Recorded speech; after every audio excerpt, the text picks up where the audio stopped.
Bienvenue sur l'émission que l'on s'accorde pour une vie de plus en plus élégante. Ici, nous parlons d'élégance personnelle, relationnelle et intellectuelle. Je suis Margot et dans mes émissions, je mets à votre disposition des leviers de compréhension, des instruments de réflexion et des techniques d'optimisation personnelle pour naviguer dans le quotidien avec cette unique et précieuse personnalité qui est la vôtre. Nous vivons dans une époque où le respect de soi et l'égoïsme semblent se confondre. D'un côté, on nous répète qu'il est essentiel de nous affirmer, de poser des limites, de ne pas nous laisser marcher sur les pieds. Et de l'autre, on nous rappelle que l'individualisme croissant fragilise le lien social, que trop de moi tue le nous. Alors, comment naviguer entre ces deux injonctions sans perdre ni notre intégrité, ni notre humanité ?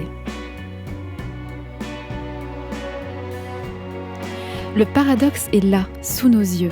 Nous sommes encouragés à nous protéger, à dire non, à défendre notre espace vital, mais dès que nous le faisons, une petite voix murmure « Et si c'était égoïste ?» Cette tension n'est pas anodine, elle révèle une structure profonde, un système de croyances où le respect de soi est souvent perçu comme une menace pour l'harmonie collective. Pourtant, et pour prendre une petite métaphore biologique, chaque organe a ses limites. Non pour s'isoler, mais pour fonctionner en harmonie avec le reste du corps. Alors, pourquoi cette idée nous met-elle si mal à l'aise ? Dans notre société, le respect est à la fois un idéal et un champ de bataille. On nous enseigne qu'il faut respecter les autres, mais on oublie souvent de nous apprendre à nous respecter nous-mêmes. Le résultat, c'est que nous tolérons des comportements qui nous blessent par peur de passer pour des égoïstes. Notre exemple classique, le dîner entre amis. Quelqu'un monopolise la conversation, coupe la parole, impose ses opinions. Nous restons silencieux, par politesse, par peur de créer un conflit. Pourtant, en ne disant rien, nous participons à une forme de complicité. Nous validons l'idée que nos besoins, notre temps de parole, notre présence même, comptent moins que ceux des autres. Mais attention, le respect n'est pas une soumission, et ce n'est pas non plus une arme. Oser rappeler une limite, comme « je voudrais finir ma phrase, s'il te plaît », c'est pas un acte d'agressivité, c'est un acte de responsabilité. La responsabilité envers nous-mêmes, parce que notre silence nourrit un système où seuls les plus bruyants, les plus insistants ont le droit d'exister. Responsabilité envers les autres aussi, ensuite, car en acceptant l'irrespect, nous le normalisons, et oui. Pourtant, cette responsabilité a un prix. Elle expose à des réactions parfois violentes, surtout face à ceux qui confondent liberté et absence de cadre. T'es trop sensible, oh là là, ça va, c'est juste une blague, détends-toi. Tout ça, ces phrases, on les a toutes entendues. Et c'est le symptôme d'une culture où le respect est souvent conditionnel. On l'accorde à ceux qui savent le réclamer et on le refuse à ceux qui osent le demander. Ça va pas, c'est pas terrible quand même. Le mot égoïste est chargé d'une connotation négative, comme s'il suffisait de penser à soi pour être coupable. Mais qu'est-ce que l'égoïsme, vraiment ? Est-ce le fait de refuser de se sacrifier pour des attentes irréalistes ? Est-ce le fait de choisir son bien-être plutôt que de s'acharner et de s'épuiser à faire plaisir ? Ou est-ce qu'au contraire, c'est le refus de voir l'autre comme un égal, de considérer ses besoins comme moins légitimes que les siens ? C'est quoi vraiment l'égoïsme ? Prenons un autre exemple. Un collègue qui vous demande de reprendre son travail en urgence alors que vous avez déjà une charge lourde, par exemple. Si vous refusez, cette collègue, elle va vous traiter d'égoïste. Mais si vous acceptez, c'est votre santé mentale qui trinque. Alors, le vrai paradoxe n'est pas entre respect de soi et égoïsme, mais entre deux formes d'égoïsme. L'égoïsme qui consiste à tout prendre et celui qui consiste à tout donner, jusqu'à ne plus rien avoir à offrir. Ça aussi, c'est de l'égoïsme envers vous-même, envers nous-mêmes. Ce qui nous met mal à l'aise, c'est cette confusion, en fait. Nous avons intériorisé l'idée que penser à soi est un luxe, voire une faute. Cependant, une frontière saine, ce n'est pas un mur, c'est comme une membrane. Ça filtre ce qui nous nourrit et nous protège de ce qui nous épuise. Et sans cette membrane, nous devenons perméables à toutes les demandes, à toutes les critiques, à toutes les violences subtiles, parce que c'est ça, c'est de la violence. Mes mots sont forts, mais c'est nécessaire. Un peu de psychologie maintenant. Plusieurs croyances nous empêchent de trouver l'équilibre. La croyance numéro 1, c'est « si je dis non, je serai rejeté ». La croyance numéro 2, c'est « mes besoins ne sont pas aussi importants que ceux des autres ». La croyance numéro 3, c'est « poser ses limites, c'est être agressif ». Pour la première croyance, celle de « si je dis non, je serai rejeté », cette peur-là, elle est souvent héritée de l'enfance où l'amour et l'attention étaient conditionnés à notre obéissance. Vous voyez ? Aujourd'hui, ça se traduit par une incapacité à poser des limites, même légitimes. Bon. La deuxième croyance, « mes besoins ne sont pas aussi importants que ceux des autres », ça, c'est une pensée qui nous pousse à nous effacer, à minimiser nos désirs et à nous contenter de miettes. Petite parenthèse sur cette croyance-là. Alors ça, c'est un peu dur à dire et à comprendre, mais parfois certaines personnes se vantent en fait de cette chose-là. De dire oui, mais moi, c'est pas important, les autres sont importants. Ça n'empêche qu'elles peuvent très bien le penser vraiment. Mais ça a une forme, je trouve, de... Comment je vais dire ça ? C'est un manque profond de respect envers soi-même. Moi, si j'ai un interlocuteur qui me dit ça, ça me donne pas envie de...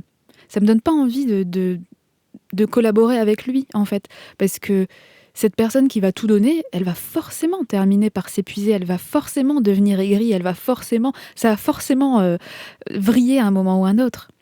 Faut pas penser comme ça, même si on pense que dire ça c'est généreux, c'est pas du tout généreux, c'est un cruel manque de respect de soi. Vous voyez ce que je veux dire ? C'est bizarre parce que tout le monde n'est pas prêt à l'entendre, ça, parce que de dire ce genre de choses, de tout donner aux autres, ça passe vraiment pour de la générosité, mais croyez-moi, c'est très mauvais.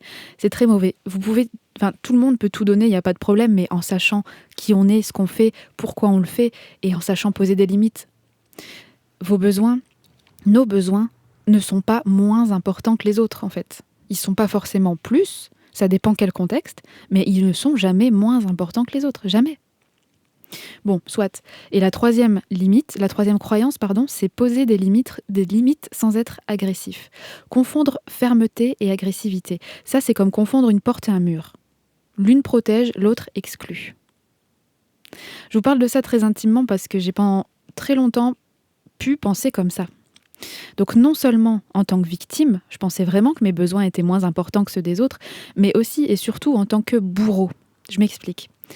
C'est-à-dire qu'à chaque fois que quelqu'un posait une de ses limites, je le prenais pour une agression. Je me disais clairement, pour qui il se prend, lui, ce crétin, ce grossier personnage ? Alors que la personne me disait simplement « stop ». Et donc j'ai bien compris après, par la suite, que généralement, ceux qui sont le plus victimes de ce genre de croyances sont aussi parfois les plus bourreaux.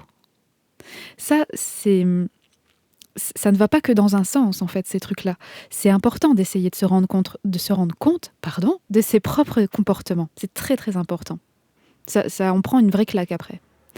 Et donc, ces schémas-là, ces croyances-là, nous maintiennent dans un cycle d'auto-sabotage. Nous tolérons, de fait, l'intolérable. Et nous justifions l'injustifiable. Et nous finissons par nous en vouloir de ne pas savoir nous défendre. Et on devient radical. Et ça, c'est jamais bon. On devient en fait complice de notre propre mal-être. Pour éviter ce malaise, nous adoptons souvent des stratégies qui, loin de nous libérer, nous enferment davantage. Alors les stratégies, c'est l'évitement, la suradaptation ou la culpabilisation. L'évitement, c'est ne pas dire non, mais ruminer en silence. Et le résultat, c'est un ressentiment qui explose un jour et de manière disproportionnée. La suradaptation, c'est faire semblant d'être d'accord, au risque de perdre notre authenticité. Et la culpabilisation, c'est « je suis égoïste de vouloir du temps pour moi » en fait. C'est de se dire ça, je suis égoïste de vouloir du temps pour moi. Une phrase qui, quand elle est répétée, devient une prophétie autoréalisatrice.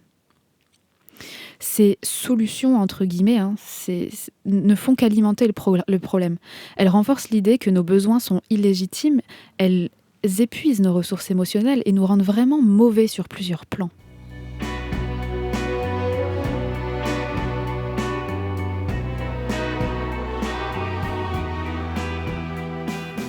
Alors, comment sortir de ce piège ?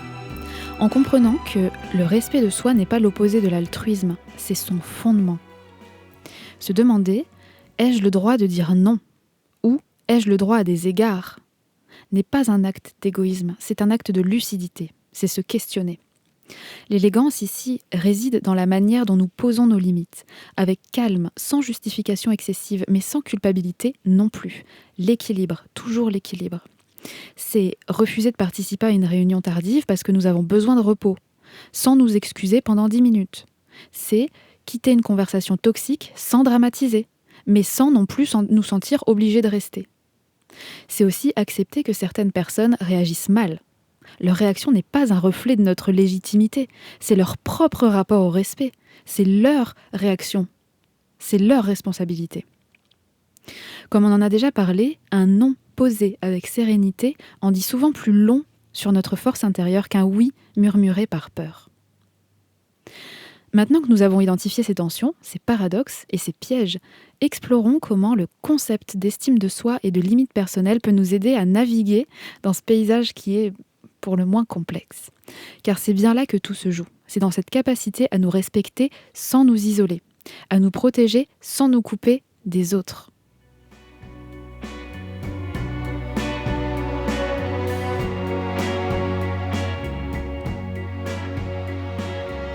Nous savons maintenant que le respect de soi n'est pas une option mais une nécessité. Pourtant, entre la théorie et la pratique, il y a souvent un fossé. Ce fossé, c'est l'estime de soi, ce regard que nous portons sur nous-mêmes, ce jugement silencieux qui détermine si nous osons poser des limites ou si nous nous effaçons pour éviter les conflits. L'estime de soi, c'est comme une frontière invisible, cette fameuse membrane dont nous parlions. Elle filtre ce que nous acceptons et ce que nous refusons.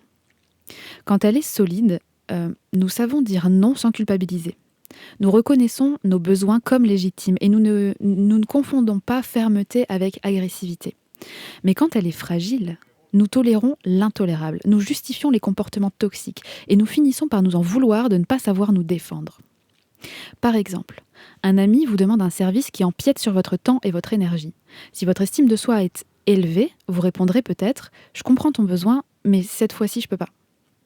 Sans excuse, sans justification excessive. Simplement avec élégance. En revanche, si votre estime de soi est vacillante, vous direz oui et vous allez ronger votre frein. Et puis vous allez ruminer et vous allez être frustré de ne pas avoir osé vous respecter. L'estime de soi, c'est un concept. Les limites, c'est une expression tangible de ce concept, de cette estime. Elles ne sont pas des murs, elles sont des membranes. Elles protègent ce qui compte pour nous, tout en laissant passer ce qui nous nourrit. C'est en ne comprenant pas l'équilibre dont nous avons besoin pour laisser passer ce qui est bon et stopper ce qui est mauvais que le piège se referme. En croyant éviter l'égoïsme, on bascule dans le sacrifice. Un sacrifice qui, à force, nous rend amers, fatigués, aigris, comme je le disais. Et paradoxalement, moins disponibles pour les autres, évidemment. C'est un cercle vicieux, faut voir sur le long terme.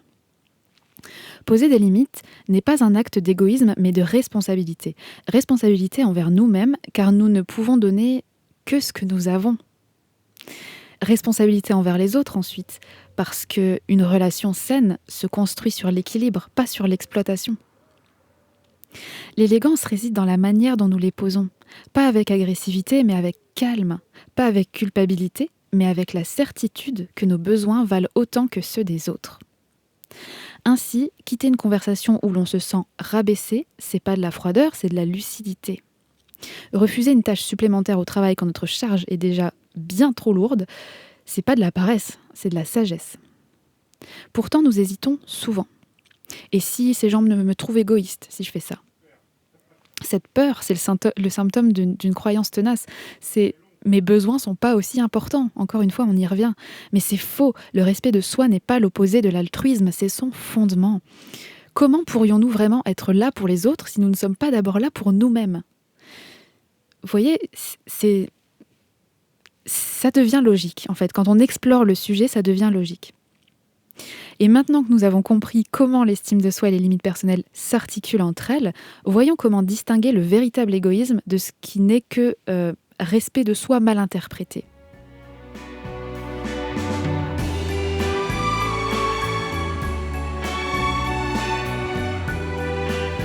La différence est très simple.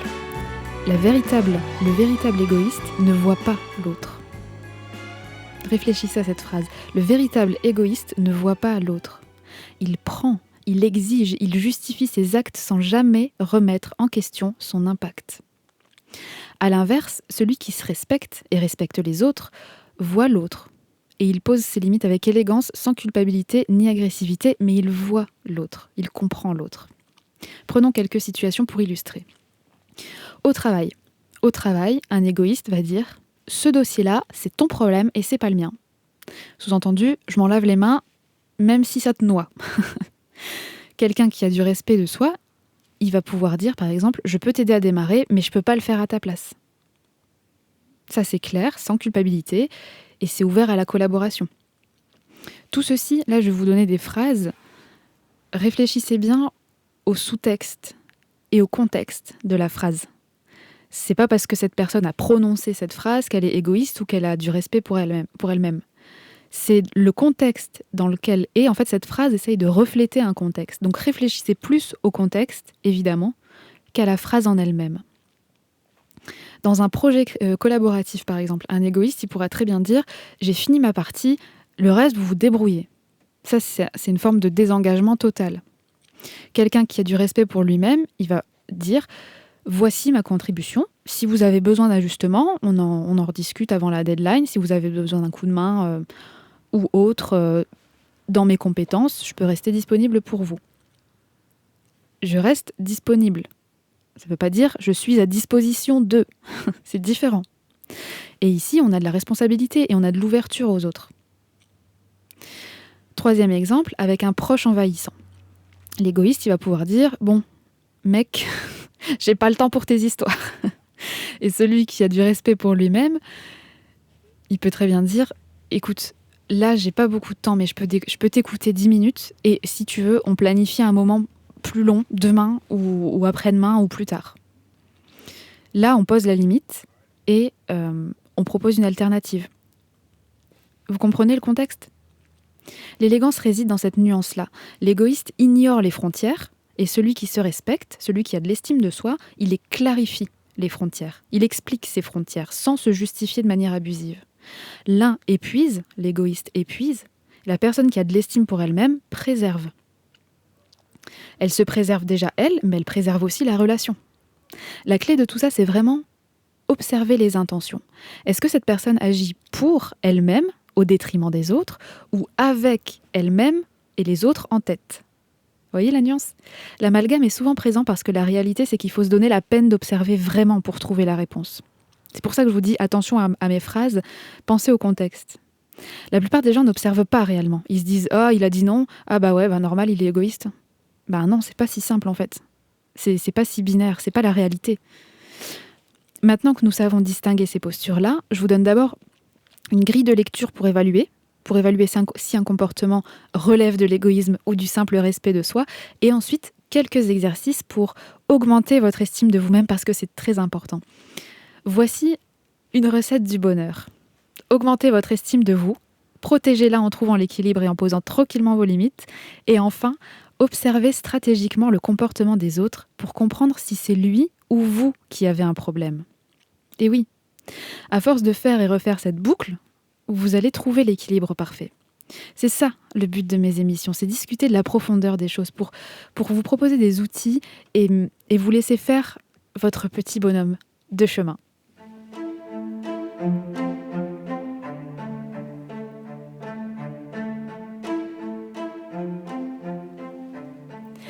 Pour distinguer l'égoïsme du respect de soi, nous pouvons analyser un comportement sur 3 niveaux. L'intention, l'impact et la réciprocité. Avec cette grille de lecture, vous allez affiner vos capacités d'analyse des autres. Alors premièrement, l'intention. L'intention, c'est pourquoi cette personne agit-elle ainsi ? Un comportement est souvent égoïste quand l'intention est de prendre sans considérer l'autre. Par exemple, un collègue qui s'approprie systématiquement les idées des autres pour briller en réunion, cette personne agit par intérêt personnel, sans se soucier de la contribution collective. A l'inverse, quelqu'un qui refuse une tâche supplémentaire parce qu'il a déjà une charge de travail équilibrée et qui lui convient, il agit pour préserver son énergie et son efficacité, ce qui, in fine, bénéficie aussi à l'équipe. C'est un changement de paradigme. Donc posez-vous cette question de l'intention. Pourquoi cette personne agit-elle ainsi ? Pourquoi elle a dit ça ? Dans quel contexte ? Qu'est-ce qui l'amène à faire ça? Deuxièmement, l'impact. Quelles sont les conséquences pour les autres? L'égoïsme se reconnaît à son déséquilibre en fait. L'égoïsme épuise, frustre, marginalise. Une personne qui impose toujours ses choix sans écouter crée un climat de tension. En revanche, poser une limite claire, je ne peux pas m'occuper de ce dossier mais je peux t'aider à trouver une solution, ça protège à la fois soi-même et la qualité du travail commun. C'est quand même ça le but, en fait. C'est ça l'élégance. Et troisièmement, la réciprocité. La question c'est, y a-t-il un échange ou seulement une prise de quelque chose? L'égoïste attend sans donner en retour. Celui qui se respecte, lui, il clarifie ses besoins tout en restant ouvert. La nuance est vraiment très importante. Cette personne, elle pourra dire « Je suis pas disponible ce week-end, mais comptez sur moi pour le prochain projet ». L'élégance réside dans cette capacité à dire non sans fermer la porte, à se protéger sans exclure. Pour appliquer cette grille-là, cette grille d'analyse, ces questions, observez. Est-ce que cette action me respecte, le respecte, nous respecte la relation? Questionnez. Est-ce que j'agis avec les autres ou contre eux? Est-ce que cette personne agit avec les autres ou contre les autres? Ajustez, évidemment. Si l'impact est négatif, recadrez avec calme. Dites « Je comprends ton besoin, mais cette façon de faire ne me convient pas. » Proposons une alternative, trouvons un terrain d'entente. Ça, c'est une grille très simple, très basique et redoutablement efficace pour affiner son discernement. Et donc maintenant, passons aux petites choses pour développer son estime de soi. Je vous propose 3 petits exercices à faire quand et comme vous voulez. De toute façon, ça sera bénéfique. Donc, la plupart des blocages, qu'ils soient professionnels, relationnels ou même créatifs, trouvent leur origine dans une estime de soi vacillante. Une personne qui doute de sa valeur aura tendance à saboter ses projets, à tolérer des situations toxiques ou à se réfugier dans la procrastination. A l'inverse, celle qui se respecte pose des limites, ose des choix audacieux et rebondit après les échecs. Ce n'est pas une question de talent ou de chance, mais de fondation.